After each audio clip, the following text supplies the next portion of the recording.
Bueno, sean todos muy bienvenidos a esta actividad, periodismo y estética, fotoperiodismo en tiempos de COVID-19. Es una actividad que estamos realizando la licenciatura en Artes Visuales y la licenciatura en Comunicación de la Universidad Católica. La conferencia es del profesor Pablo Porciúncula, que ahora lo voy a presentar, pero les quiero contar que va a estar María Ángela Yaimo moderando la charla y bueno, Florencia Varela, que también nos acompaña, la directora de la licenciatura en Artes Visuales. Sean muy bienvenidos estudiantes, profesores, graduados, amigos. Si nos quieren seguir en las redes, pueden seguirnos en el Twitter de la licenciatura en Comunicación, @UQ Comunicación en Twitter. Bueno, voy a pasar a presentarles a Pablo. Pablo Porciúncula es uruguayo, licenciado en Comunicación Social por nuestra UCU, actualmente jefe adjunto a la dirección de foto en la agencia France Press, AFP. En Uruguay trabajó en los diarios La República y El Observador, en la revista Postdata y en la revista 3, donde se desempeñó como coordinador de fotografía. Desde el año 2000 trabaja en la agencia France Press, como les decía, actualmente como jefe adjunto a la dirección de fotografía para América Latina. Desde el año 2000 es profesor titular de fotografía en la Universidad Católica y fue editor de la revista Dixit desde el año 2006 al 2016. Durante 5 años fue profesor responsable del taller de narración fotográfica en la Escuela Internacional de Cine y Televisión San Antonio de los Baños, Cuba, y fue profesor de intercambio en la Facultad de Bellas Artes de la Universidad de Barcelona. Participó como expositor y conferencista invitado en actividades de divulgación de fotografía y ha publicado actividades sobre fotoperiodismo en revistas académicas. Pablo, un gusto enorme tenerte hoy con nosotros, te agradecemos mucho, y bueno, te voy a dejar la palabra y dejo a María Ángela para que pueda moderar esta conferencia. Vamos a compartir algunas imágenes y algunas ideas sobre fotoperiodismo en tiempos de COVID. Esa es la intención. Para empezar, lo que me gustaría sí es centrar un poco esta pequeña ponencia en lo que es exactamente el mundo del fotoperiodismo y el mundo de las agencias. Por ahí les contaba a Graciela de dónde vengo yo y mi relación con la fotografía tiene que ver con el fotoperiodismo y desde ahí evolucioné. De hecho, en la universidad lo que hice fue la orientación en periodismo. Yo arranqué por la palabra y después me fui para la imagen, que me enamoró. Las agencias internacionales de noticias tienen una estructura bastante similar. Cuando hablo de agencias internacionales, estoy hablando de AFP, estoy hablando de Reuters, estoy hablando de AP, estoy hablando de EFE, que es una agencia un poquito más chica. Son agencias que nacen en el 1800, en el 1835 nacía la FP, es agencia francesa, Reuters en el 50, es una agencia inglesa, y AP en el 46. Tienen algunas diferencias entre ellas. Las agencias nacían básicamente para compartir y para distribuir información a nivel mundial. Ese era el objetivo en ese momento. La FP se había creado en primera instancia como una institución privada de distintos medios de prensa. Luego, durante la Segunda Guerra Mundial, con la invasión alemana, pasó a ser regenteada por la Alemania nazi, y luego cuando vuelve a ser AFP, cuando la liberación de París, se arma un poco distinto, y ahí la agencia pasa a formar parte de los sindicatos y de los medios franceses, con intervención del gobierno.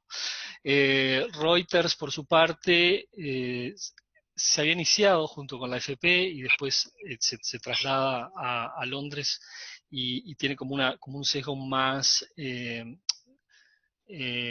económico que el que tuvo en su origen cuando era parte de AFP.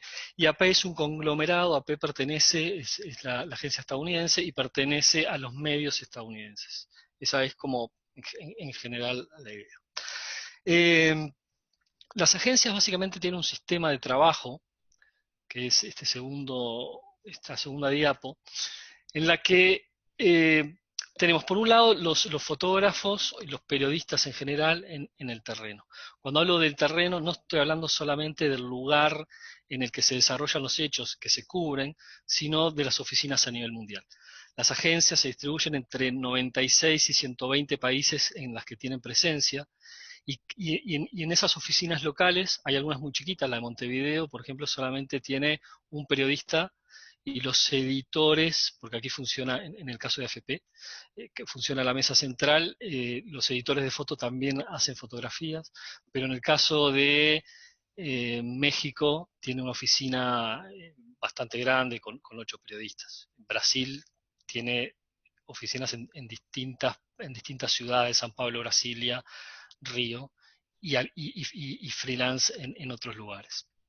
Entonces, la determinación de la noticia, de qué es lo importante para ser noticiado a nivel internacional, parte de las oficinas, ¿no?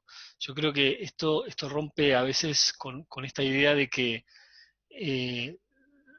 las agencias internacionales, y esto lo hablo a veces con los estudiantes, ¿no? Es como muchas veces dice, bueno, porque los medios internacionales determinan las agendas de lo que es importante. Y ahí parece que somos un grupo de viejos que nos sentamos bajo una lámpara a fumar habanos y pensar cómo podemos embromar al mundo y decirle que tienen que pensar. En realidad somos un grupo de viejos, pero la verdad es que es como muy plural, porque las ideas primarias vienen desde las oficinas, no llegan a la mesa central, a los lugares de edición desde las oficinas. Esta mesa centrada, estas mesas de edición, perdón, según el funcionamiento de cada agencia. Disculpen que hable básicamente de la AFP, pero bueno, es donde trabajo y es la que conozco realmente. Estas mesas centrales son las que van a recibir los materiales de las distintas oficinas, los van a editar, los van a procesar y los van a enviar al mundo. ¿Okay? La AFP concretamente tiene la base, la sede es en París. Eso toma toda Europa y parte de África para editar. Hay una mesa en Washington que toma la producción de América del Norte. Hay una mesa en Montevideo que toma la producción de América Latina. Hay una mesa en Hong Kong que toma la producción de Asia. Y hay una mesa más chiquita en Nicosia que toma Medio Oriente y África del Norte, la parte norte de África. AP trabaja con mesas también centralizadas. Reuters tuvo hasta ahora un sistema un poquito distinto de funcionamiento, que la ha ido trasladando esa mesa, pero en este momento está volviendo a esta vieja forma de trabajo. Una vez que el material llega a la mesa, lo que se hace ahí es una evaluación de cuán importante, en el caso de la foto concretamente, de qué importancia internacional tiene la noticia que se está recibiendo. ¿Okay? Y en función de eso, las evaluaciones son, bueno, el número de fotos que se envían y cuánto se sigue esa cobertura, o hay una crítica a la cobertura, digamos, ¿no? Y cuánto se sigue avanzando y qué puntos de vista se habían perdido o se creen que están poco trabajados y hay que volver a trabajar para enviar. Estas mesas de editores lo que tienen como sentido es que están distantes del terreno caliente, ¿no? Me explico mejor. En Uruguay nos puede parecer muy importante una conferencia de prensa sobre, qué sé yo, cómo avanza el COVID. Pero la verdad es que internacionalmente importa poco si se vuelven a abrir los shoppings en Uruguay o no, es casi anecdótico. ¿Okay? Capaz que en este momento importa un poquito más a nivel regional, porque es un país que se está tomando como modelo del buen combate o de los buenos resguardos. Entonces ahí se evalúa y eso se emite. Y en las mesas de edición lo que pasa es que una vez que se procesa el material, se hace un envío. El envío, hay un envío a los clientes. Este envío le puede llegar por el hilo, que es la forma tradicional en que ellos los reciben directamente, pero también se crea el servicio de archivo, en el caso del AFP se llama AFP Forum, que es un servicio en el cual los clientes también pueden ir a buscar, ¿no? Pasado el tiempo, ellos pueden ir a buscar imágenes, en el caso concreto de las imágenes, pueden volver a ese lugar a buscar información porque quieren una nota de ilustración, qué sé yo. La relación con el cliente, y esto pasa a nivel no solo de las agencias, sino de la prensa en general, tiene que ver con la credibilidad. Yo creo que esa palabra para los estudiantes, me parece que van a hacer periodismo fundamentalmente, deberían desde ya marcársela. Me paro un poquito y hago un paréntesis y les cuento, los clientes de las agencias internacionales son los medios de prensa, no es el público en general. Aunque el público en general pueda acceder al archivo, pero los clientes, la relación que nosotros tenemos son con los medios. El material que las agencias internacionales envían está llegando a los diarios, está llegando a las revistas, está llegando a las televisoras. No está llegando al público a priori en general. Pero esa cuestión de credibilidad que desde las agencias se marcan con los medios es la misma que los medios tienen que tener con sus lectores. ¿Ok? Yo pongo esta foto ahora de ejemplo porque me pareció bastante interesante lo que sucedió con esto. Ustedes deben de haber visto esta imagen, es una imagen bastante conocida. Esto es una captura de un video, es una imagen fija, pero de un video de Mahmoud Raslam. Fue un ataque en Siria, y lo que nos pasó, y esto se puso en las redes rápidamente, estuvo al alcance de todo el mundo, digamos, en las redes. Sin embargo, lo que nos sucedía en la agencia, y imagino que en el resto de las agencias pasaba también, es que los medios nos escribían, los medios, estoy hablando de los diarios, nos escribían preguntando si íbamos a validar esa foto. A mí me resultaba interesante pensar esto porque decía, bueno, claramente no es que necesiten esta imagen, porque la pueden obtener de Facebook, ya estaba en todos lados. Lo que necesitan es que esté avalada por alguien en quien ellos confían. Eso es, no queremos una imagen que nos pueda con la que desinformemos, que pueda haber sido parte de un montaje, sino queremos una imagen que esté confirmada, que sea parte de un hecho que sucedió. A mí eso me pareció realmente interesante. Y entonces también lo que pienso es que cuando pensamos en esta credibilidad, lo que tenemos que tener cuidado en prensa y en la imagen en particular, en este momento en que la fotografía y la imagen en general es sustantiva en el mundo de la información, es qué hacemos con nuestras imágenes y cómo trabajamos con nuestras imágenes y cómo las enmarcamos en el código ético y ontológico del periodismo, ¿no? Entonces, acá puse algunos ejemplos de la era digital sobre la alteración de la imagen. Esto fue un trabajo de Narciso Contreras. Narciso Contreras es un fotógrafo de AP, espero no equivocarme, sí, es un fotógrafo de AP, que ganó un Pulitzer con esta foto, y él cometió un error que es bastante habitual en la era digital. En la era digital no, perdón, en el periodismo en general es bastante habitual, que es alterar la foto. ¿En función de qué? En función de priorizar la estética de la imagen por sobre la información que se está brindando.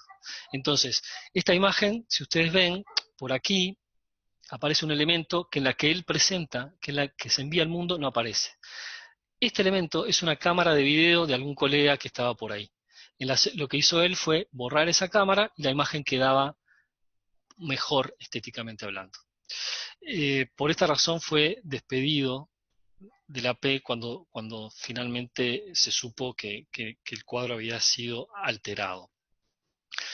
Esta es otra alteración, esto fue un problema que tuvimos en la AFP, esto fue una imagen que recibimos de la oficina de presidencia de Irán con el lanzamiento de unos misiles. Si ustedes ven en la primera imagen, que fue la que se salió al mundo,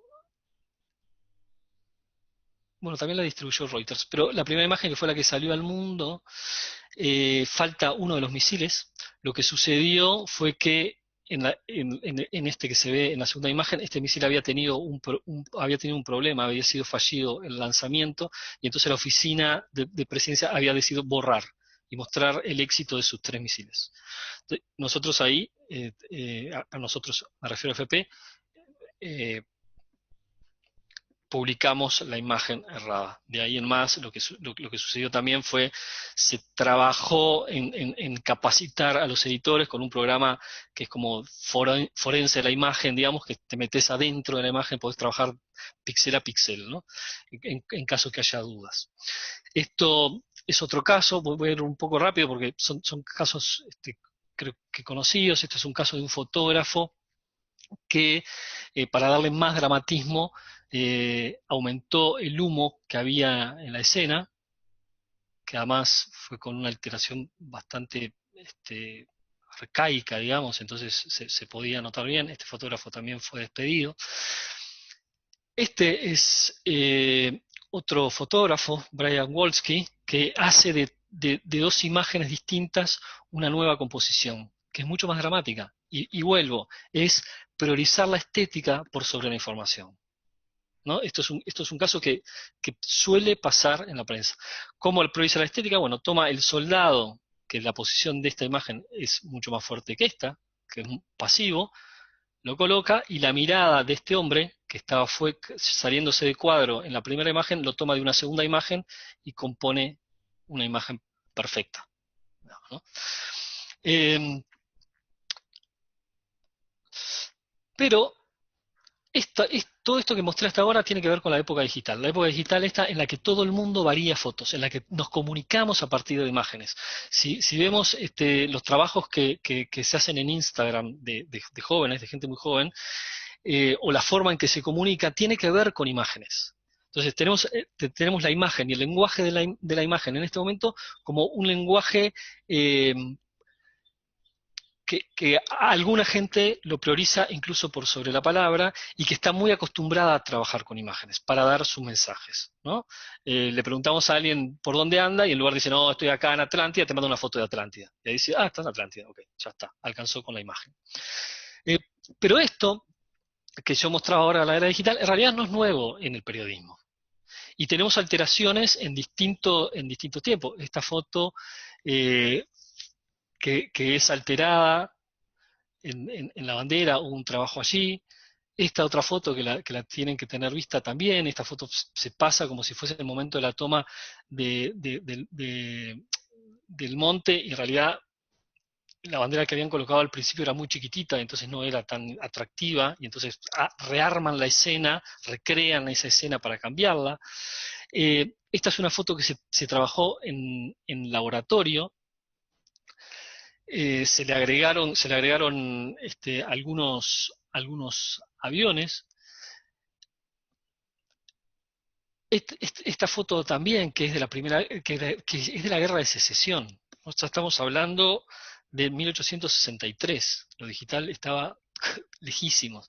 Esta es una alteración de escena en la que están trabajando en una fotografía primera del campo de federales. Cuando van al campo de los confederados no había muertos, entonces trasladan al muerto y lo colocan ahí para darle más dramatismo a la foto.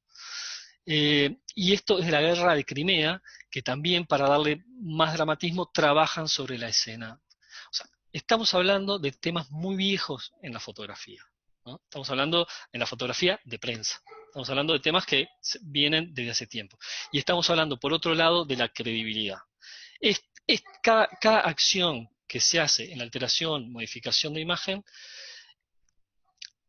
golpea a esa credibilidad que es tan difícil de construir y tan fácil de perder. Por esto las agencias han hecho en general un esquema de trabajo bastante riguroso. Este dato es un poco viejo ya, pero es como decirle a los editores, bueno, ¿hasta dónde se puede llegar en el trabajo con imágenes?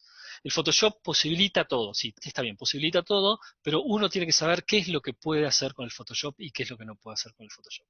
¿Cuál es el parámetro general normal de uso del Photoshop? Bueno, en prensa es mínimo. El Photoshop, que para herramientas, bueno, para la licenciatura en artes visuales es una herramienta posiblemente fundamental, Florencia ahí me podrá corregir, pero es una herramienta creativa fundamental. Para el periodismo, para el fotoperiodismo, es una herramienta de un uso mínimo, en el cual solamente se debe utilizar para hacer determinados cropeos, hay momentos, reencuadres de la imagen, hay momentos en que la distancia del fotógrafo y el tipo de óptica que tiene realmente hace que el valor de la foto se pierda en un cuadro amplísimo, entonces se puede cropear, y si es ese ojo que me interesa, es ese ojo que estoy mostrando y no es el cuadro general que están viendo. Ese tipo de cosas se hacen.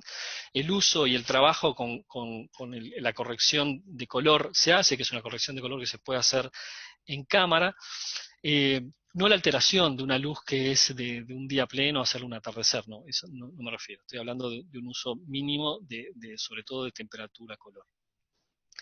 Y leves ajustes de contraste y de saturación eventualmente. Entonces, lo que ha ido pasando es que, por un lado, en la prensa eso ha intentado cerrarse mucho ese círculo y esas condiciones en las que se pueden trabajar el Photoshop. Ser como muy claros y muy directos. No alteración de imágenes, no intervención de escena, todo esto que iba modificando. Entonces, yo creo que estamos metidos como en un momento en el que tenemos varios desafíos editoriales. Desafíos editoriales que tienen que ver, por un lado, con esta expansión del uso de las imágenes en el día a día de la gente, en la capacidad que la gente ha tomado para evaluar y para crear imágenes. Hace un tiempo con Florencia habíamos hecho un trabajo que llamaba estética de cercanía, que tenía que ver un poco con esto, con que la gente es capaz de crear imágenes y por tanto es capaz de darse cuenta cuando las imágenes son alteradas. Y tenía que ver con que ese espacio amateur, casi desprolijo, que a veces tienen algunas imágenes utilizadas normalmente por el común denominador de las personas, a veces también dan mayor credibilidad a las imágenes muy acabadas estéticamente que se presentan desde la prensa. Entonces, por un lado, les decía, tenemos que mantener estos principios éticos que son los que sostienen la credibilidad con los medios de prensa y que sostienen la credibilidad de los medios con el público. Por otro lado, tenemos que mantener los estándares de calidad y de información, sobre todo, pero avanzar en determinados estándares estéticos, que son los que la gente percibe como creíbles, pero que además están acostumbrados a ver. Y cuando nosotros ponemos una foto de mala calidad, tiene que tener algún tipo de justificación. Una de ellas, cuando se mueve una foto, se valida una foto de una agencia de mala calidad, es porque es un documento importante. ¿Okay? Estoy hablando de, no sé, pues, si tengo un fotógrafo que va arriba de una moto y toma desde la moto alguien que está disparando, aunque esté fuera de foco, aunque esté movida, como documento es importante. ¿Okay? Y ahí en todo caso lo que se hace es una advertencia, decir, bueno, esto es la mejor calidad posible. O porque se sacó con un celular, que es otra de las herramientas que nos permite, que nos permite la era digital. Entonces, dentro de la calidad también tiene que ver, y en las agencias, pero en los medios en general, tiene que ver la rapidez con que uno llega a los clientes o al público.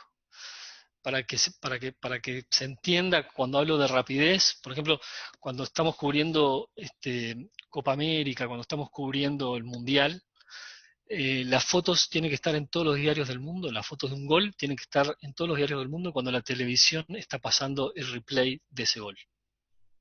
Eso quiere decir que el fotógrafo tomó desde su cámara un montón de fotogramas, tuvo que mirar la cámara, elegir 5, 6, 7, no sé, enviarlos a una mesa de edición, esa mesa los cropió, arregló, corrigió lo que debía corregirse a nivel de la imagen, en estos parámetros que hablé antes, mínimamente, se le hace un texto y eso se envía. Y eso tiene que estar cuando la televisión pasa el replay. Es un estrés para el fotógrafo y para los editores. Pero también tiene que ver con la calidad del servicio que uno está entregando. Y en estos eventos grandes, sobre todo, hay como mucha tensión en qué agencia, de qué agencia llega primero los materiales. Las agencias internacionales además tienen una lógica que es bien distinta a la prensa local, que es que todo el tiempo tienen algún cierre. En alguna parte del mundo algún medio está cerrando. ¿Okay? No es que yo cierro a las 12 de la noche y tengo que tener mi nota a las 12 menos 20. No, no, no. Acá en todo el mundo algún medio está cerrando. Con lo cual, llegar primero a veces te garantiza, incluso si no es la mejor foto, a veces te garantiza que esa foto sea la que se publica. ¿Okay? Eso también tiene que ver con calidad. Cuando hablo de calidad, hablo de todas estas variables. Hablo de la calidad informativa, pero hablo de la velocidad, hablo de la calidad de la imagen. Entonces, eh, lo que se nos plantea con estos dos elementos es que debemos ser creativos en un abordaje visual que esté puesto para este momento, que tenga que ver con cómo trabajamos con la imagen para poder seguir informando y para poder seguir siendo atractiva, que no sea una imagen que caiga en los estándares de hace 100 años. Y entonces yo veía algunos trabajos que me llamaban la atención. Este es un trabajo de Omar Torres, es de 2017, todavía no estoy en época COVID-19. Y este fotógrafo lo que hizo fue, bueno, esto fue a partir del terremoto en México. Omar es un fotógrafo de la Oficina de México. Y entonces él en un momento dijo, bueno, estábamos inundados de imágenes, que este es otro punto, que hay una inundación y una saturación de imágenes enorme a nivel del mundo, ¿no? Entonces hay que dar, uno tiene que seguir siendo atractivo con el cliente, y entonces tenemos que mostrar otro punto de vista. Esto es de los abordajes visuales nuevos. Entonces Omar lo que hizo fue, dijo, bueno, yo voy a trabajar con los rescatistas, pero no voy a estar a trabajar cuando estén sacando cuerpos, cuando estén sacando escombros, no, voy a trabajar con retratos. Y entonces se llevó un fondo negro, una luz, e hizo el retrato. Se iba invitando a posar y a hacer retrato. Este trabajo se publicó muy bien en todo el mundo. Creo que una de las claves por las que se publicó muy bien fue porque después de varios días de ver las imágenes tradicionales de prensa, aparece esto. Y entonces es casi como un descanso y casi poder informar desde otro lugar. Esta misma idea se tomó ahora sí, en era COVID, de Joël Sachet, es un fotógrafo francés de la agencia, e hizo lo mismo. Trabajó la misma idea, y no solo la hizo la FP, esto lo vi en varias agencias y en algunos medios que lo hacían de forma local. Dijo, bueno, trabajemos con la primera línea. La primera línea en la pandemia son médicos y enfermeros, y hace una propuesta similar, muy similar. Acá estamos hablando de retrato, ¿ok? Entonces, quiero poder empezar a pensar con ustedes las intervenciones que hace el fotógrafo.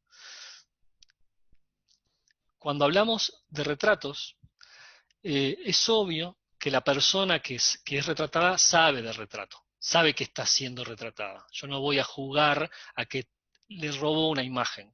No, la hago posar, le pido que mire la cámara, elijo el tipo de luz, si la pongo cerca de una ventana, si llevo flash, etcétera, etcétera. Entonces, ahí lo que tiene que haber es una transparencia con el cliente. No juego a que no se dieron cuenta. No, se dan cuenta, están posando y todos estamos sabiendo que están posando. Yo fotógrafo, el fotografiado y lector cuando ve la foto. Luego,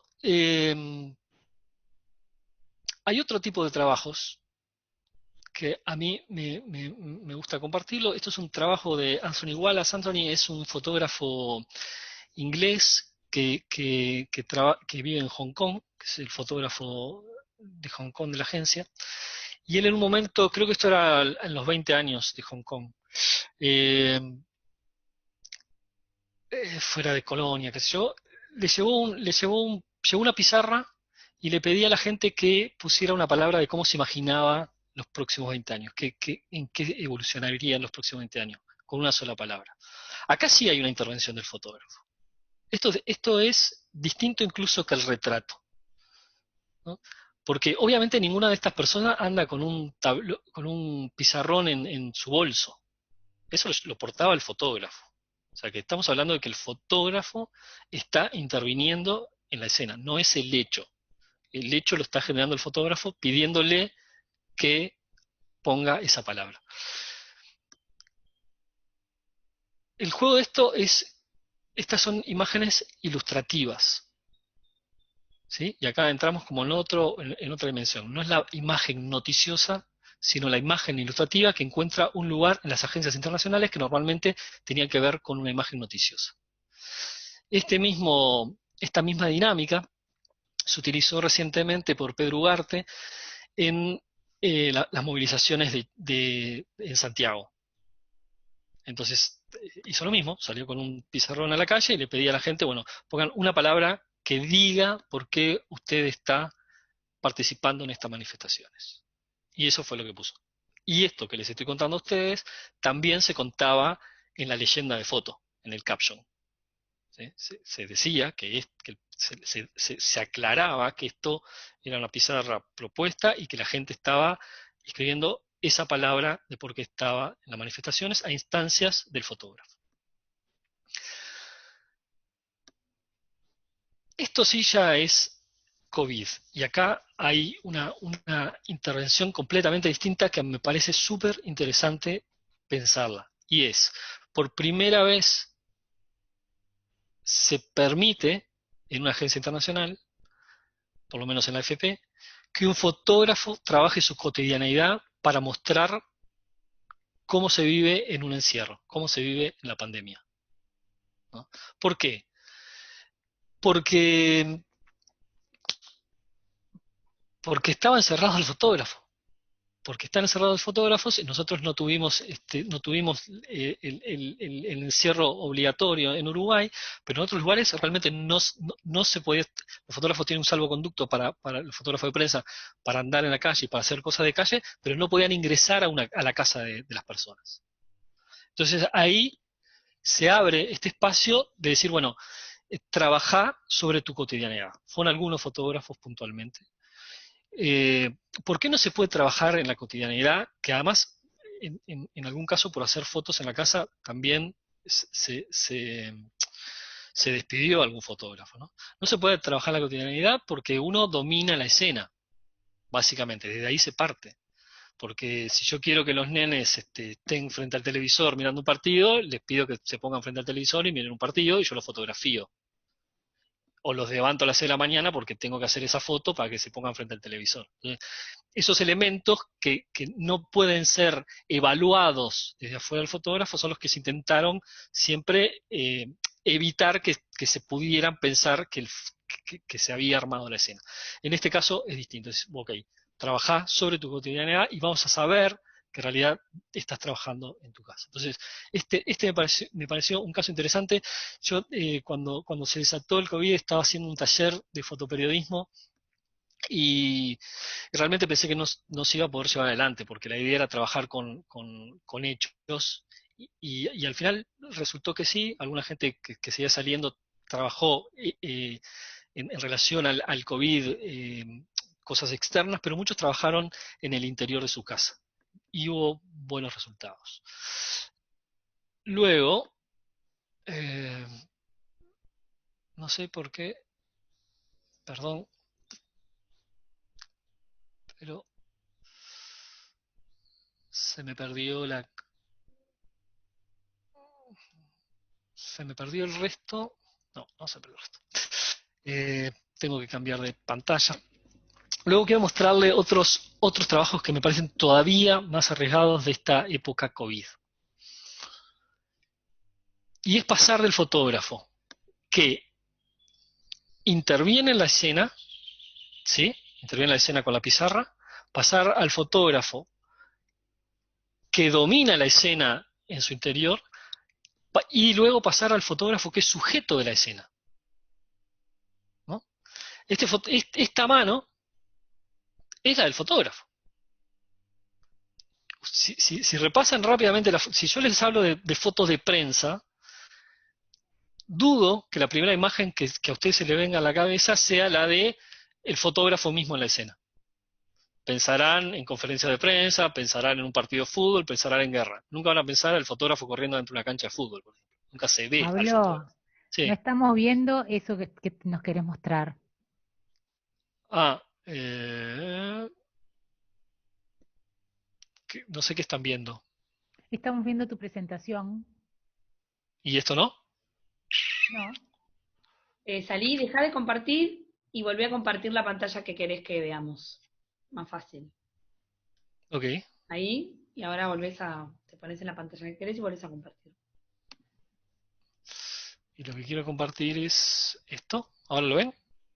Sí. ¿Sí? Ok, Perfecto. perfecto. Gracias, gracias. Bueno, entonces les decía, ven, es esto, ¿no? Les estaba hablando sin que ustedes viesen de la introducción de algo del fotógrafo dentro de la imagen. Esto es un trabajo de un fotógrafo español. Para mí tiene dos lecturas este trabajo. La primera es esta que estaba dando. La segunda es cómo trabajar, cómo romper el tiempo con imágenes, ¿no? Él está refiriendo a un ceremonial, esto era la Semana Santa, un ceremonial tradicional que este año no hubo.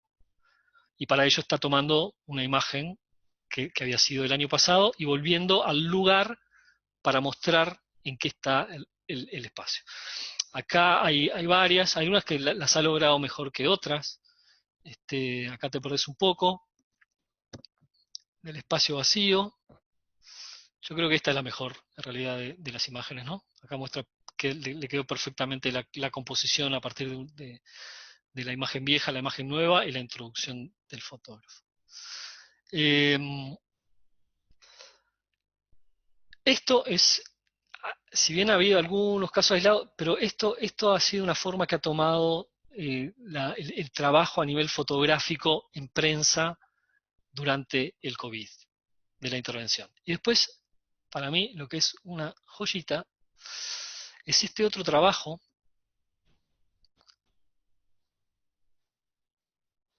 que hizo la agencia Reuters. Esto está basado en una foto de Kudelka. Quienes están más habituados a la imagen seguramente la reconozcan rápidamente. Hubo una foto de Kudelka que era exactamente así, muy parecido a esto, donde se mostraba un reloj. Y es de vuelta, ¿no? ¿Cuál es la intención de este trabajo? La intención de este trabajo es mostrar el vaciamiento de las ciudades en Europa al mediodía, que se suponía que estaban siempre llenas. Para eso decidieron que el fotógrafo iba a trabajar mostrando un reloj e interviniendo en la imagen. Pasa a ser sujeto de la fotografía. Nadie anda con un reloj despertador en su bolsillo, ni está ahí. Hay algunos, bueno, acá pasamos de la digital, pero es la misma idea. Esto es Kudelka, es bien esa foto. Eso es una publicidad. Bueno, esto. Por acá se encuentra un lugar un poco más tradicional, ¿no? Los relojes que suponía que debían estar, esto es más fotoperiodismo tradicional. Ahí tenemos más de lo mismo, muy rapidito.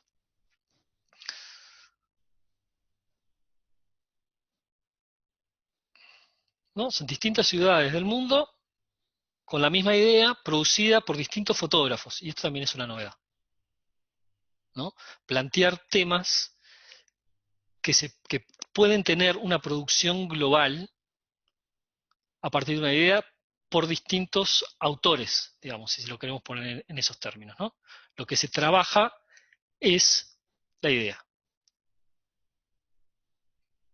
Y esto ya también es más tradicional. Bueno, entonces, redondeando, porque ya estamos además sobre la hora, lo que me parece interesante es pensar cómo el COVID ha habilitado, esta era pandemia, ha habilitado empezar a pensar nuevas narrativas dentro del fotoperiodismo sin dejar, sin que caiga por ello el código ético y el marco referencial del periodismo, donde la información es prioritaria por sobre la estética de la imagen. por sobre la fotografía. Las agencias de noticias, en particular, no son agencias de fotografía, son agencias de noticias, por tanto la información es el centro medular de la imagen. Por ahí yo estaría cerrando esta idea de pensar para adelante y para los estudiantes que estén participando hoy de prensa. Ya en cuarto creo que los estaré viendo segundo semestre, pero me parece que hay que empezar a pensar estas posibilidades que tenemos a nivel de imagen, no de hacer, eh, eh, no de utilizar las imágenes de prensa como un espacio de expresión, sino como un espacio informativo, pero con nuevas narrativas estéticas. Por ahí. No sé, preguntas, María Ángela. Genial. Preguntas, más que nada, gente que dice excelente, excelente, gente como Matilde, Amalia, Inés, aplausos hay, pero preguntas durante tu exposición no hay. Lo que vamos a pedir, muy interesante, Nicolás, lo que vamos a pedir es que levanten la mano para ir habilitando el micrófono y así ir generando el orden que también lo permite el propio Zoom. Mientras la gente se decide, nada, qué interesante, yo te hago un comentario, Pablo, qué interesantes son esos límites entre la credibilidad y la noticia, ¿no? Y el acontecimiento y el hecho, y por otro lado, la propia herramienta fotográfica con su lenguaje, la estética, ¿no? Y la necesidad de seducir también al público, ¿no? Como para poder enganchar, justamente hacer ese gancho con la noticia. Qué límite tan borroso, ¿no? Me preguntaba también cuál sería la diferencia entre, o sea, ¿por qué no nos hace ruido que estas imágenes ilustrativas y sí nos hace ruido la otra intervención?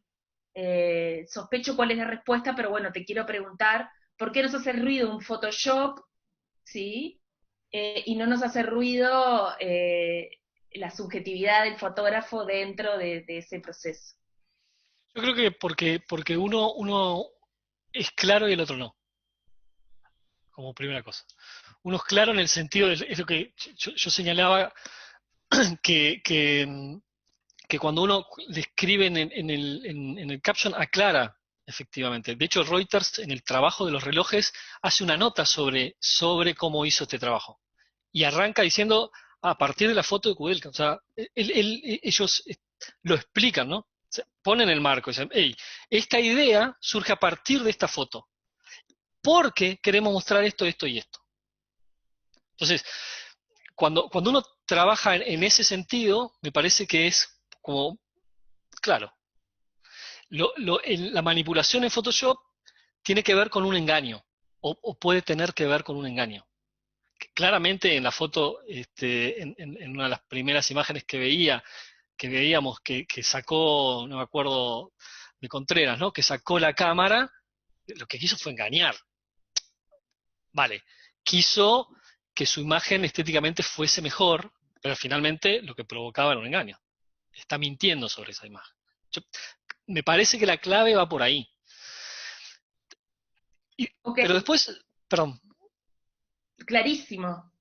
Sí, Okay. sí. Después hay una cosa que me parece todavía más, que de vuelta, yo acá vuelvo, disculpen los profesores, pero vuelvo a los estudiantes, porque me ha pasado como en varios momentos con los estudiantes, que se les exige que tengan imágenes.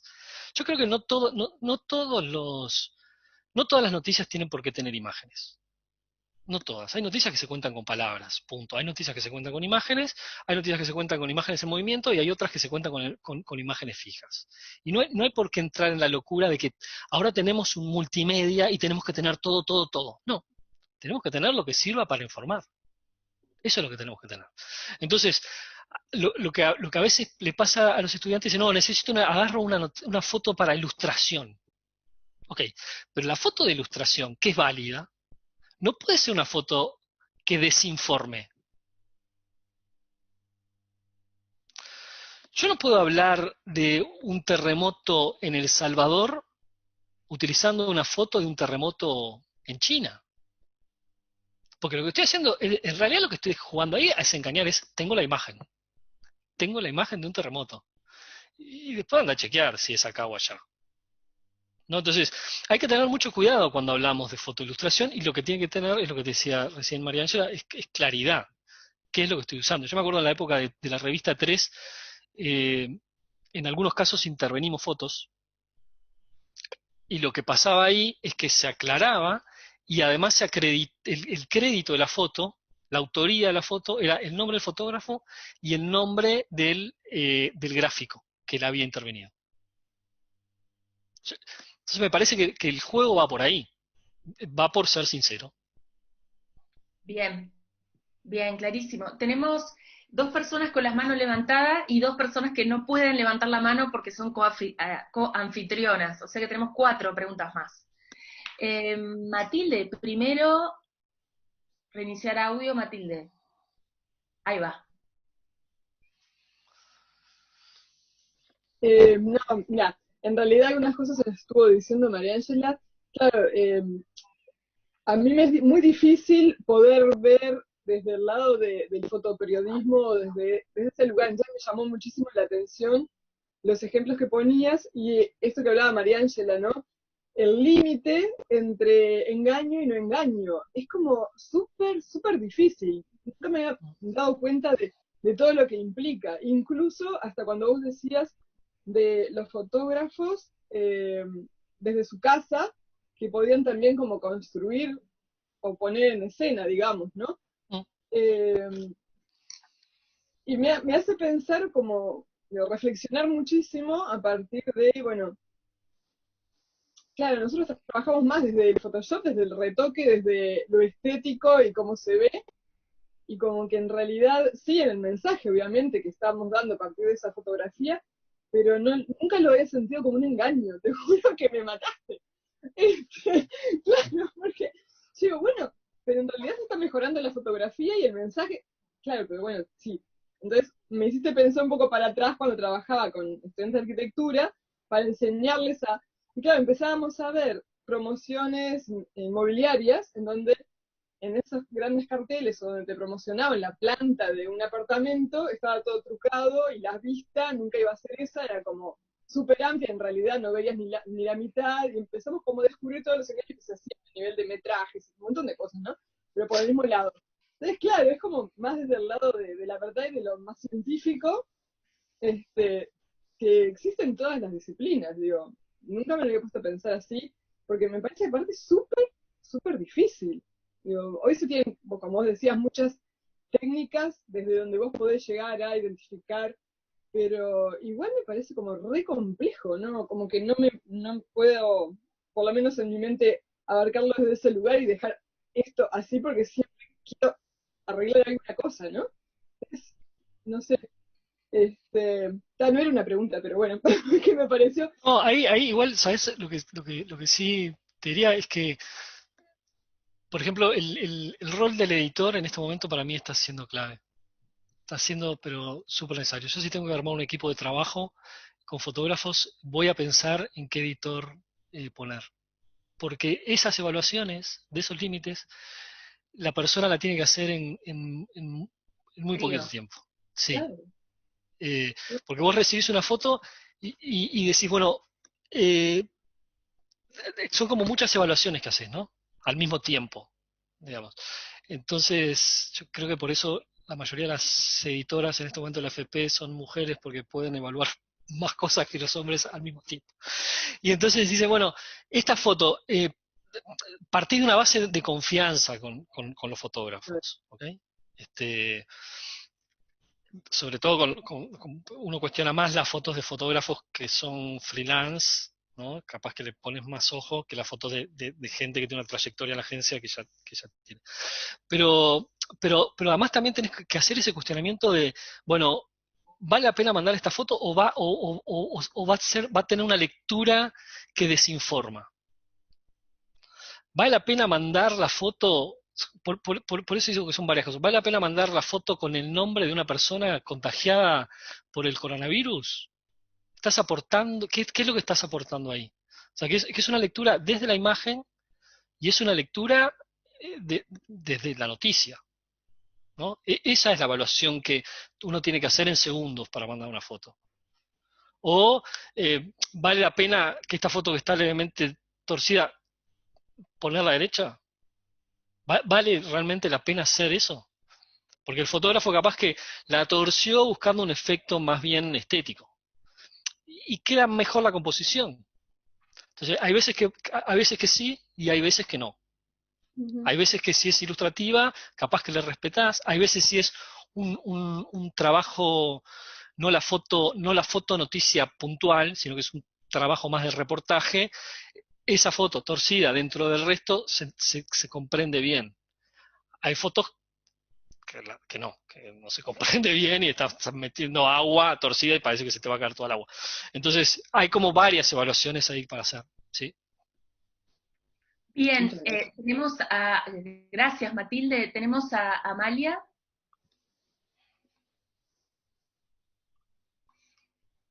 Reiniciar audio. Hola a todos, hola Pablo, un gusto ¿Cómo andás? escucharte, realmente un placer poder conocer desde adentro, ¿no? La cocina de la fotografía. Ahora con lo que tú dijiste, respondiendo a Matilde, me aclaraste un poco lo que igualmente te voy a preguntar porque me gustaría conocer tu opinión. Por un lado, el fotógrafo toma la foto y la envía, pero son los editores en realidad los que toman las decisiones sobre esa foto y las decisiones éticas muchas veces, ¿no? De índole ética, moral. A mí, yo lo que te quería preguntar precisamente era con el tema del uso de las fotografías cuando hay niños, como la foto que tú mostraste muy al principio. También en contraste con el cuadro que también mostraste de las diferentes agencias, lo que permiten retocar o no, muy abajo parecía que los rostros se podían oscurecer o no sé si pixelar o cuál era el efecto cuando eran niños menores o yo qué sé. A mí me gustaría conocer tu opinión ahí, ¿cuáles son los límites entre la privacidad, el morbo y la información? Es decir, todo eso me imagino que se pone en una balanza y en cuestión de segundos, ¿no? Como tú lo decías. Pero preguntar eso, que conversaras un poquito también a partir de tu experiencia, así como hablabas del engaño y la credibilidad, a partir de tu experiencia como fotoperiodista, como fotógrafo, conversaras un poquito de ese tema. Sobre todo me interesa el tema de los niños, porque los niños no se pueden defender. Un adulto sí, un adulto puede de pronto demandar, escribir al medio o lo que sea, no sé, pero un niño no. Entonces ese tema siempre me ha parecido interesante. Sí, es un tema difícil, muy difícil. Es un tema muy difícil. Porque lo que haces,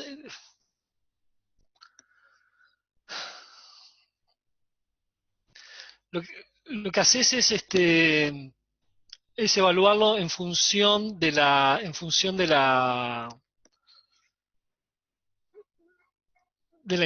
que tenés que brindar, ¿no? Y en función del impacto que eso pueda tener también.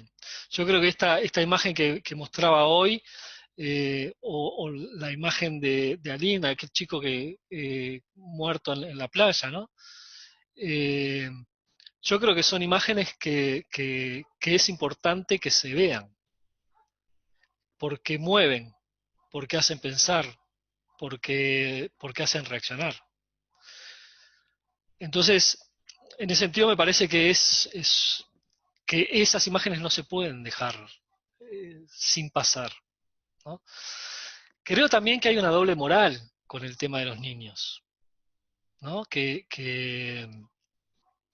Y cuando pienso en eso, pienso que muchas veces los niños en América Latina importan menos que los niños en Europa.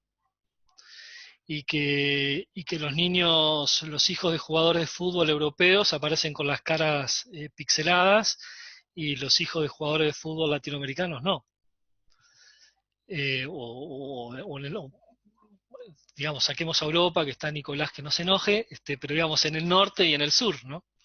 Entonces me parece que ahí hay como hay una doble moral de muchas veces de la prensa en general, pero también de las audiencias, también del lector. Y entonces se acepta fácilmente una imagen de un niño africano o latinoamericano, pero no europeo o no estadounidense. Entonces sí me parece que es complejo. Mirá, yo no sé si se acuerdan, vos, Amalia, ¿te acordás cuando llegaron las familias sirias a Uruguay? En un momento, bueno, los recibían en un lugar y alguien de la Comisión de Derechos Humanos de Presidencia nos pidió que no se fotografiasen a los niños, que no se fotografiase la cara de los niños. Y a mí me pareció que era un pedido atendible. Ergo, en la agencia en ese momento todavía usamos el pixelado, ahora directamente no se pasan, si hay que pixelar no se pasan las fotos. Pero en aquel momento todavía se usaba el pixelarles las caras, ¿no? Borrar las caras. Así que salieron las fotos de la agencia, yo hablé con la dirección y salieron las fotos de la agencia así. Y fue el único medio de prensa que las publicó pixeladas. Pero no solo se publicó pixelada, me acuerdo que hubo una conferencia de prensa de Miranda, que era en ese momento el director o el presidente, no me acuerdo cuál era el título. Y entonces Miranda decía, Miranda dijo algo así como, no, los fotógrafos que se escondían atrás del tejido, no sé qué quieren mostrar el morbo de estas imágenes. Yo me enojé mucho porque primero que atrás de un tejido no se esconde nadie, porque los tejidos justamente se ven, pero además me terminé de enojar mucho porque al otro día Presidencia distribuyó fotos de los niños llegando a la escuela pública con la túnica y moña, mostrándoles las caras, ¿no? Entonces, ok, había que preservar a los chicos. No se podía mostrar, está bien, parece atendible, pero cuando termina siendo una publicidad o una propaganda, digámosle, una propaganda para la acción que hicieron de traer a las familias, ahí sí se podía mostrar. Y ahí se mostraban además desde el oficial. Entonces, yo entiendo que a veces la gente carga con la prensa, pero no es un tema, no es un tema de la prensa. Yo creo que acá vos lo que tenés que pararte siempre es en la prensa, es qué información estás aportando con esa foto. Es como ese lugar. No es para vender. La cantidad de fotos que... Y esto es una decisión de la mesa de edición. Yo, del fotógrafo en el terreno, no pretendo que reflexione, pretendo que haga las fotos y mande. Porque el tipo está metido en el medio del lío. Entonces, vos mandá. Y yo me hago responsable de pasarlo. Y ahora sí, porque tengo un tiempo, tengo una distancia de los gases lacrimógenos, del humo del incendio, de la gente llorando, tengo una distancia emocional que el fotógrafo no se la puedo pedir. Entonces, cuando eso llega a la mesa de edición, bueno, ahí sí hay un tiempo de reflexión sobre esa imagen y ver si realmente vale la pena mostrar a ese niño o no. También hay un gran negocio de la imagen. Entonces tenemos grupos de abogados por el mundo que recién Getty es otra agencia estadounidense, tuvo una demanda por unas fotos que se habían hecho en Brasil sobre unos clasificadores de basura. Era un reportaje sobre una usina en la que trabajaban clasificadores de basura. De hace años. Y un grupo de abogados lo fue llamando de a uno y dice, hey, aparece tu cara, ¿le firmaste algo? No, no firmé nada. Ah, ok, podemos hacer un buen juicio. Entonces, ¿cuál es el fin de esta demanda? Es moral? ¿Es por preservar la privacidad? No, es económico. Entonces, ahí hay como un discurso con el que hay que tener mucho cuidado, ¿no?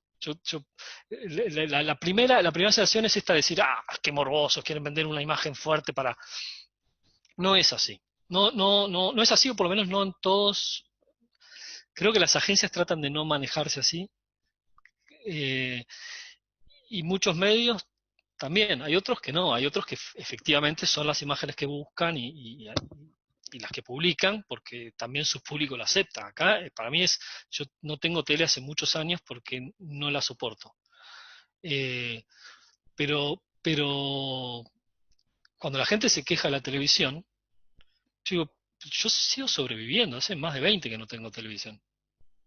No, eso es simplemente apagarla. Y acá es lo mismo, dejar de consumir la prensa que a uno le molesta. No sé si te contesté o me deliré mucho. Okay. Bien, ahora va Graciela, que no pudo levantar la mano. Bueno, Pablo, excelente. Además, la pregunta de Amalia, excelente también. Yo siempre digo, aprendo un montón en estas conversaciones. Hoy aprendí muchísimo en particular.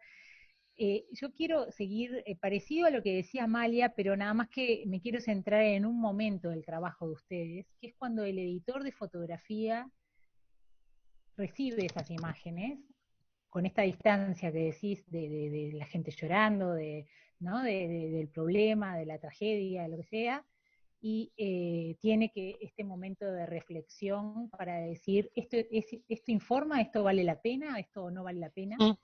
En diálogo con el editor de información, no sé cómo se llama el rol específico en la agencia, contigo, digamos, el de foto, el de imagen y el de contenido escrito, digamos, el que va a titular, el que va a poner, el que va a destacar qué frase tomar, etcétera, ¿no? En esas conversaciones y negociaciones, en el correr de los años, ¿has sentido que se ha desequilibrado hacia el lado, desequilibrado no es la palabra, pero digamos que la balanza se ha inclinado más hacia el editor de fotografía con respecto del editor del otro, del escrito? Porque cuando yo estudiaba, el editor de información era el que tenía la voz cantante, ¿no? El que decía, esta foto sí, pero además este texto y yo qué sé, y la foto muchas veces parecía que era ilustrativa, sé que eso trabajé contigo en Dixit y sé que muchas veces detestaste ese calificativo, pero como que en el correr de los años la foto periodística, el fotoperiodismo ha ido tomando cada vez una relevancia cada vez mayor, y yo me pregunto si en las agencias esta discusión, esta negociación, todas estas cosas que estabas planteando hoy, ¿no? Que tienen un montón, tienen el tiempo, la cuestión del tiempo, de la calidad, de que cumpla con, pero además que se pueda vender, que sea lo primero, que toda esta gran complejidad, ¿ha cambiado en la balanza quién toma la decisión o cómo lo has vivido en los últimos tiempos? ¿Has vivido un cambio en este sentido? Sí, sí. Hay varias cosas ahí, Graciela, en realidad. Porque por un lado tenés cómo se manejan las agencias, que es distinto a cómo se manejan los medios locales, ¿no? Los diarios.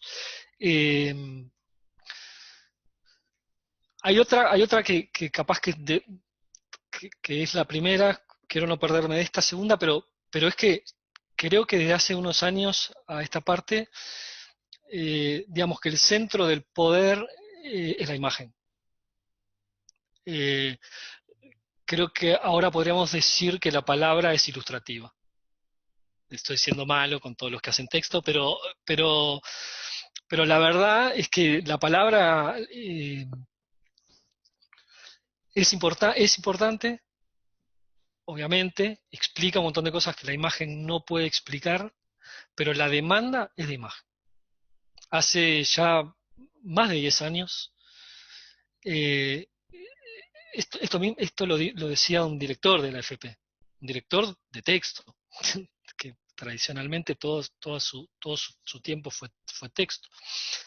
Y por un tema comercial, además. O sea, la demanda en este momento es por imágenes. Uno se puede dar el lujo casi de decir, te haces un contrato por imágenes, y no estoy hablando solo de foto, estoy hablando de foto y video. Y te regalamos el contrato del texto. Casi, casi. No siempre, pero casi. Entonces, eso por un lado. Efectivamente, las líneas de desarrollo en la agencia tienen que ver con la imagen. Hay una fuerte apuesta al video, sobre todo. Pero además, en las agencias, en particular, los departamentos trabajan en forma bastante independiente. De hecho, creo que en el último tiempo, en lo que más ha habido que poner energía es en la coordinación. El fotógrafo de agencia, a diferencia del fotógrafo de diario, no está marcado por la agenda, nunca estuvo marcado por la agenda de redacción. El fotógrafo de agencia tiene su propia agenda, coordina con redacción, pero además tiene sus propias fuentes. Es como un fotógrafo particular, digamos. En lo que estábamos acostumbrados, o los que han estado en medios, ven que en realidad es una agenda que lleva a redacción, que hay horarios y que el fotógrafo va yendo a los horarios que están marcados, entrevistas, conferencias de prensa, yo qué sé, eventos, ¿no? Entonces, ahí hay como, por eso te digo que es una pregunta con varias puntas, porque tenés, por un lado, la diferencia de cómo se trabaja en agencia y cómo se trabaja en los medios locales, o cómo se trabaja en un diario. Por otro lado, tenés este mundo de que efectivamente entra la imagen con una fuerza importante, importantísima. Entonces, yo no necesito consultar, jamás, en la agencia jamás necesité consultar a texto si mando o no mando fotos. Jamás. Yo mando las fotos si entiendo que son necesarias. O son buenas o lo que fuera. Lo que sí, que es lo que les contaba ahora, es necesario que esté coordinado, pues si yo salgo una foto una semana y a los 15 días sale texto y a los 20 sale video, es un mamarracho. Pero muchas veces, por ejemplo, lo que tiene que ver con noticias, muchas veces nosotros, aunque texto vaya a hacer algo, mandamos las fotos. Ahora, hace poco pasó con unas fotos de una fábrica de ataúdes en Perú, que claro, es de los negocios que más ha crecido, o el único negocio que ha crecido, y el reportaje, texto se iba a tomar un día más, un tiempo más, y las fotos, la verdad que había que mandarlas ese día, porque además tenés la competencia que te viene corriendo de atrás. Además, esa es otra evaluación. Entonces, ¿vale la pena? Bueno, no vale la pena esperar a que hagas el texto hasta mañana. Las fotos que estén en el servicio, mañana que se reenganche con el texto. Es como, no sé si te contesto mucho, pero es como por ese juego. Creo que en general sí la imagen tiene un espacio en este momento, pero desde hace unos años, en Uruguay siempre estas cosas llegan como después, ¿no? Yo a veces con mis colegas de foto de Montevideo, lo que les digo es que las agencias, yo no sé si es el mejor lugar del mundo, creo que no, pero lo que sí sé es que porque estás metido en una cosa global, te exige estar en la ola, ¿no? A veces me parece que en Montevideo uno está en la orilla viendo lo que llega con la ola, ¿no? Entonces tenemos el uso de dron 10 años después, el uso de reportajes. Y creo además que la cultura de la palabra, que es como que el periodismo se ha sostenido en la palabra, siempre. Y entonces, y por eso los editores de texto, que no sabían nada de imágenes, decidían qué foto iba a haber. Por eso eran ilustración, ¿no? También ha tenido que ver con una nueva camada de fotógrafos, estoy hablando de nueva hace 20 años, pero que se ha formado efectivamente en la fotografía y que muchas veces atenta contra su ser periodista. Y entonces prioriza la estética en lugar de la información, ¿no? Tenemos como este juego. Pero bueno, fotógrafos que son capaces efectivamente de decidir qué es lo que se tiene que cubrir y cómo se tiene que cubrir. Y entonces, en Uruguay todavía no hay, o lo hubo en el Observador en un momento, quizás la diaria lo siga trabajando así, pero que el editor de foto tenga el mismo estatus que el secretario de redacción. En las agencias sí. En las agencias las reuniones que tenemos son horizontales. Ahí todo el mundo opina desde el mismo lugar. Y si foto opina que tiene que sacar la foto y moverla, y texto le parece que no es fundamental, pues no lo hace. Así. Bien, ahora Flor. Simplemente voy a decir rápido para dejar un poco de espacio, pero yo quería comentar, Pablo, a ver qué te parece. Cuando decís, dos cosas quiero comentar básicamente. Vos decís, bueno, acá se prioriza la estética. Lo que pasa es que cuando hablamos de estética, podemos hablar de varias cosas. Yo creo que se prioriza la estética, pero de la estética puntualmente, al menos en el caso en los que estuviste mostrando, se prioriza la intensidad, no la composición al estilo que podríamos pensar que quede, bueno, que quede una composición codificada como estamos acostumbrados a ver. A veces, porque es cierto, él saca la cámara, por ejemplo, en ese ejemplo que pones, pero nada más y nada menos que una cámara. No es que saca algo que estaba fuera que le hacía la foto un poco menos estética. Saca lo que hacía de la foto un poco más artificio. Porque en realidad, por eso digo, bueno, intensidad de que la escena es una escena menos controlada. Claro, si al lado del que tiene el arma yo tengo una cámara, evidentemente que ahí me puedo imaginar que hay otro tipo de cosas y no solo gente con armas. Entonces, bueno, de alguna forma sacar la cámara, bueno, le da como una intensidad bélica a la imagen y una crudeza que si está la cámara se le ve un poco más el artificio, como si en una película el actor mira la cámara. Eso por un lado. Y eso porque, yo te pregunto, a ver, no sé si compartís, pero porque tal vez el mayor, yo entiendo que decís, bueno, la información es lo que importa y el que se educó desde la fotografía tal vez tiene como una cuestión más de la estética. Sí, bueno, pero también capaz que hay que pensar que una de las mayores puestas en escena o de los mayores artificios es el de la objetividad o el de la crudeza de la escena, que a veces no es tal esa crudeza con que, bueno, voy, saco la escena y punto. Me parece que también es cierto, la puesta en escena hoy de la inmediatez o la sensación de inmediatez o la cuestión de objetividad o de crudeza de la escena con la que la estoy captando, eso también es una puesta en escena muchas veces. Por eso pienso que, bueno, que tal vez la imagen como el ángulo que se busca más o no siempre es más artificio que lo otro.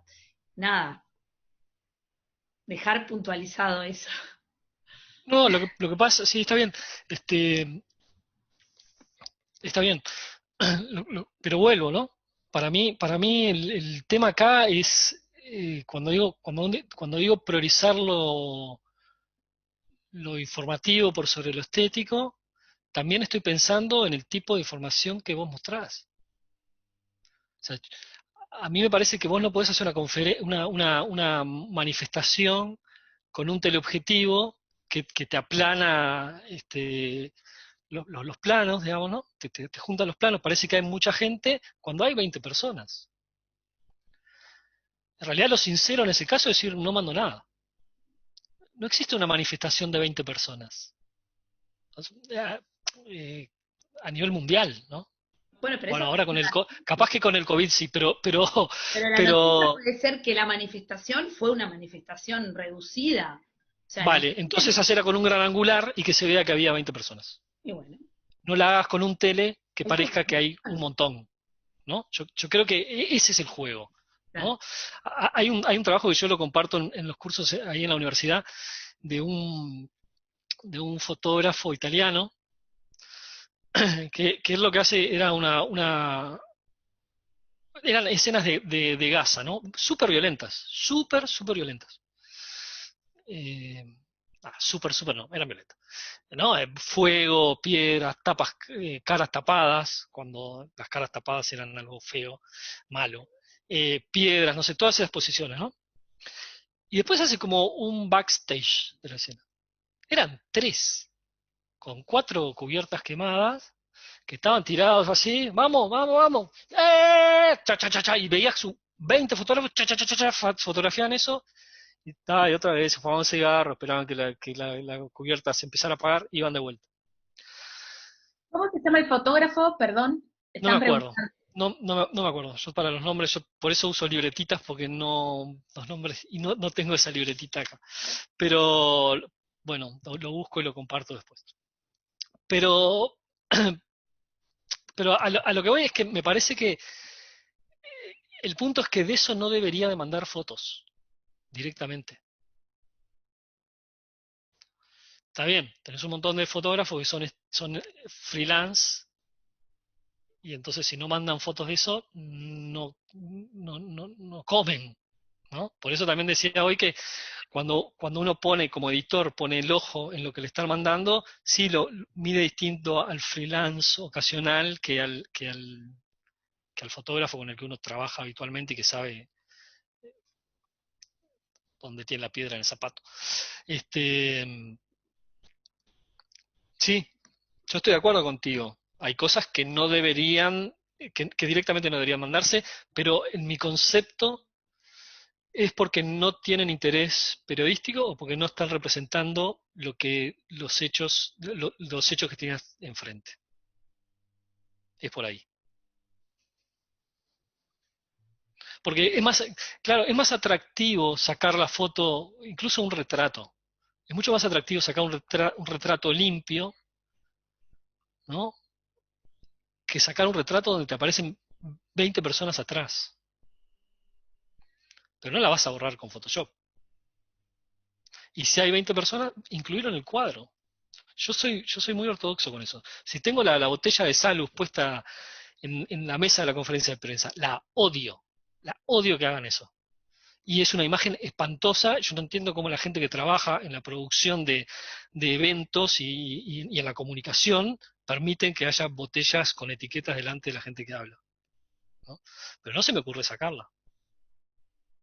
No se me ocurre sacarla. O la integro en la imagen intentando que la composición no quede tan fea, o busco el ángulo donde eso no se vea. ¿Estoy mintiendo? Y si busco el ángulo donde eso no se vea, en algún ángulo no se veía. No la voy a sacar con Photoshop, pero en algún ángulo no se veía, por eso lo pude encontrar. No sé, por ahí lo pienso. Bien, Inés. Hola, ¿qué tal? ¿Cómo están? Buenas tardes. Wow. Muchas gracias, Pablo, por la charla. No voy a habilitar la cámara porque a esta hora yo ya adopto una estética de cuarentena. Entonces, simplemente voy a hacer mi pregunta. Pero antes de hacer mi pregunta, que la tenía pensada de antes, esto último que comentaste sobre lo del teleobjetivo y el gran angular, pasó hace muy poco cuando se habilitó la peatonal del centro. Por el primer día que se habilitó una salida pública de gente al centro y se hizo peatonal y eso, que había algunas imágenes que claramente estaban sacadas con un tele y que parecían 5 cuadras del centro en un plano de una sola imagen, parecía que había 800 personas caminando por 18 de julio, probablemente había muchas personas, pero la imagen se notaba que era un poco engañosa en cuanto al volumen de gente, y bueno, ahí hay una reflexión que podemos hacer sobre las decisiones que se tomaron desde el punto de vista de la imagen, ¿no? En realidad mi pregunta iba por lo siguiente. Los ejemplos que vos mostraste sobre cómo los fotógrafos se adaptaron a la situación del COVID, iban más por un lado editorial de, bueno, cómo podemos hacer una serie, cómo podemos hacer algo creativo con el confinamiento, con la soledad de las ciudades, etcétera. Pero me interesaba saber un poco cuáles habían sido los desafíos del reporteo cotidiano, o sea, los fotógrafos que todos los días salían a la calle, que tenían, como vos decís, sus fuentes, sus trabajos, su agenda, cómo tuvo que rebuscárselas para seguir cubriendo una demanda o sea, en el mundo seguían pasando cosas, además de las calles vacías. Como cuáles eran esos desafíos y cuáles eran los recursos de creatividad o de búsqueda profesional del fotoperiodista en ese contexto, ¿no? Uh-huh. Bueno, a ver, lo que pasó en la agencia, puedo dar cuenta de eso, fue que lo primero que se pidió es que bajasen la intensidad de la cobertura. O sea que fue exactamente al revés. por un protocolo de seguridad en el que incluso todavía, obviamente, además en América en particular tenemos algunos países que están en el epicentro. Por un protocolo de seguridad se obligó a que las oficinas que tuvieran más de un fotógrafo saliesen a la calle alternadamente, que no todos estuviesen en la calle, que los reportajes en zonas más difíciles tenían que tener autorización previa de la mesa de Montevideo. No se habilitaron las misiones le llamamos a las salidas a departamentos fuera de las ciudades, de las capitales, que es donde están instaladas las oficinas. O sea que hubo por un lado, y además a los fotógrafos se les pidió que bajasen el volumen de fotos que enviaban. Porque en realidad esta pandemia, a nivel de imágenes, nos trajo las mismas imágenes desde todo el mundo. Con lo cual en Europa, que empezó bastante antes, teníamos el servicio absolutamente saturado de mascarillas, de barbijos por todos lados. Entonces, ya era lo mismo, casi que era lo mismo un supermercado en el Líbano, o Líbano no, pero en Madrid, que en otros lugares. Ahí lo que se planteaba como el desafío, lo que se planteó como desafío, era poder buscar qué hacía característico a cada ciudad en ese lugar, que fue muy difícil encontrar que fuese realmente distinto. Eso por un lado.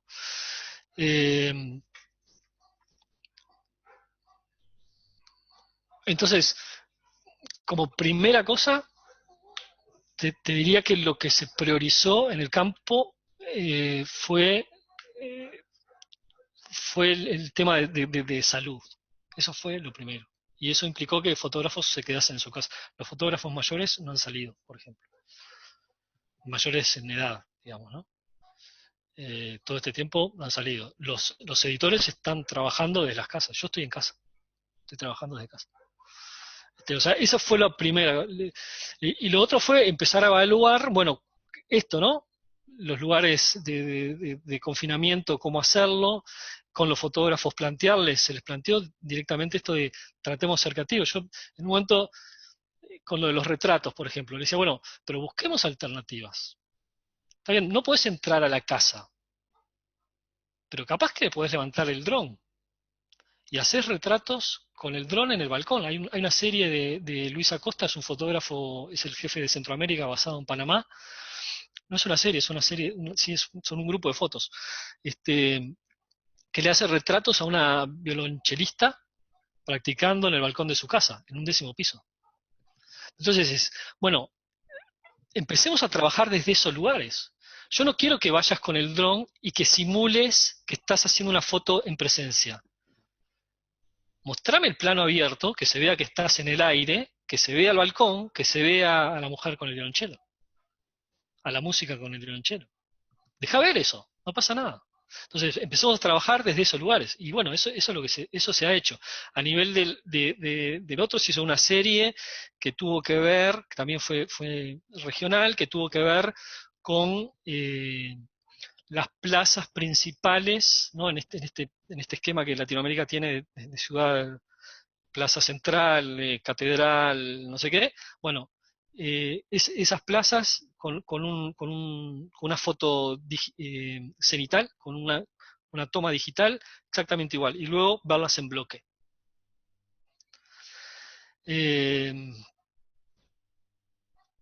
No sé, ahora se me viene a la cabeza esos ejemplos. Buscarlo por ahí, más allá de la reportería habitual, que eso tenía que ver con esto que hablábamos hoy, ¿no? Con cómo trabajan en las escuelas, cómo fue la fábrica de ataúdes, cuando explotó en Guayaquil, cómo se cubría eso con los muertos en la calle. Ahora la situación está más focalizada en Perú, y además seguir trabajando con los otros elementos que no hacen al COVID, ¿no? Que eso disminuyó enormemente, porque además, bueno, obviamente no hay deportes, no hay espectáculos, no hay nada de eso. Entonces, ¿cuáles son los elementos que importan ¿qué hacen al COVID? Bueno, yo sé, la situación de Venezuela y la falta de combustible es un elemento, no hace el COVID. Pero el resto de las sugerencias de las oficinas, todas tenían algún tipo de vinculación con la pandemia, casi todas. Y ahí la evaluación era sanitaria, digamos. Si abordarla o no y cómo abordarla. ¿Te contesté, Inés, o no? Sí, perfecto, muchas gracias. Okay. Tenemos a Pedro Tristant, que no pudo levantar la mano, pero que ahora te reinicio el audio.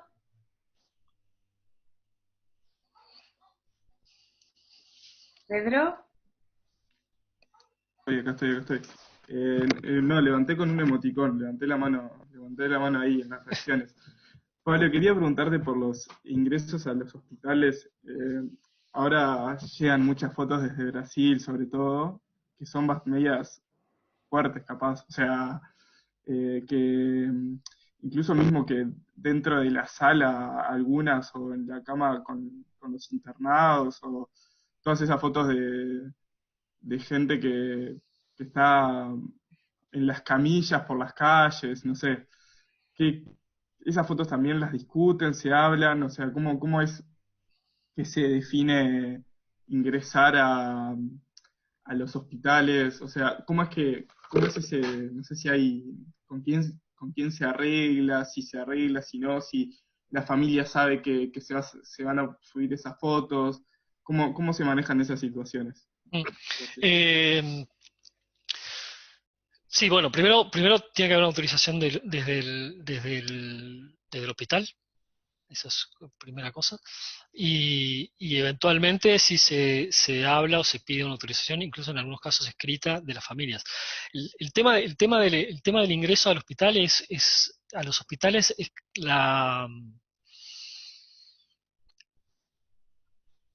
como bueno, que el COVID es noticia, ¿no? Y los protocolos con los que están trabajando los servicios médicos son noticias, y la saturación de los sistemas de salud en América Latina han sido noticias, también lo fueron en Europa, ¿no? Hace poco leía, si ustedes piensan en lo que pasó antes en Europa, de las entradas a los hospitales, hay varios lugares, en España hay, en Italia hay, en Francia hubo alguno, pero también después, cuando empezó, eso como el momento más álgido, cuando empezó a volverse a la normalidad, o que pasó a ser normal, se empezaron a ver restricciones. Hay una nota que creo que salió en El País de Madrid, creo, es de las que no tengo en la libretita, pero en el que varios fotógrafos españoles que trabajan normalmente como corresponsales de guerra se quejaban y denunciaban la situación en España en la que no están pudiendo trabajar. Entonces decían, ¿cómo en España se publican, decían ellos, nuestras imágenes en los hospitales de Siria o de Afganistán, y ahora no nos están dejando entrar a hacer imágenes a los hospitales en España? Entonces, de vuelta, ahí tenés como, para mí, esta doble moral que hay, que no es de la prensa,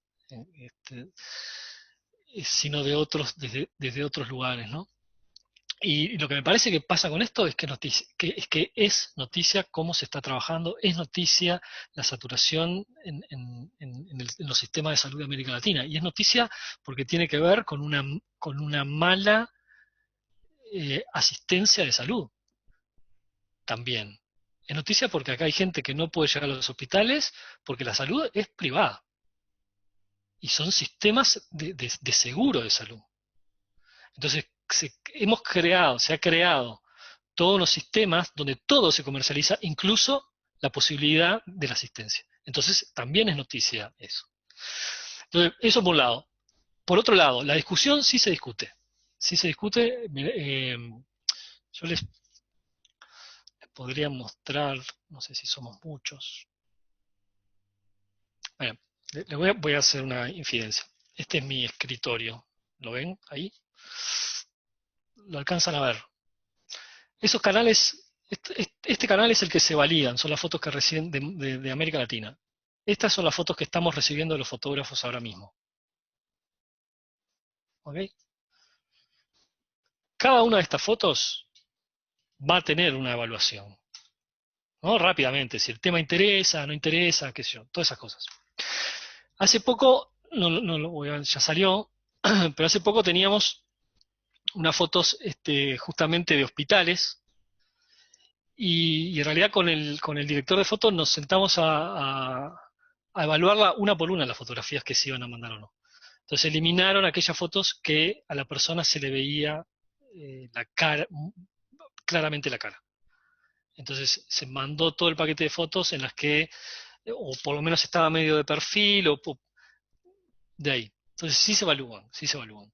Pero es lo que te digo, la idea, nosotros lo manejamos con que esto sigue siendo, mirá, por ejemplo, esto no sé cuándo lo mandaron, pero ahí hay una foto que es de lo que estaba diciendo, ¿no?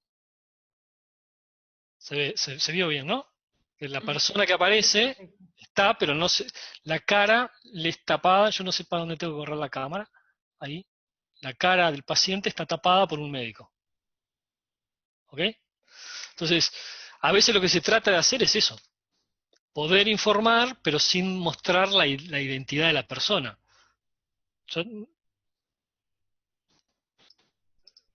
Pero hay veces que sí se ve la cara y bueno, se ve la cara. Acá tengo otro ejemplo que es esto, está adentro de un CTI, perdón, a ver si los estoy mareando con las cámaras movidas.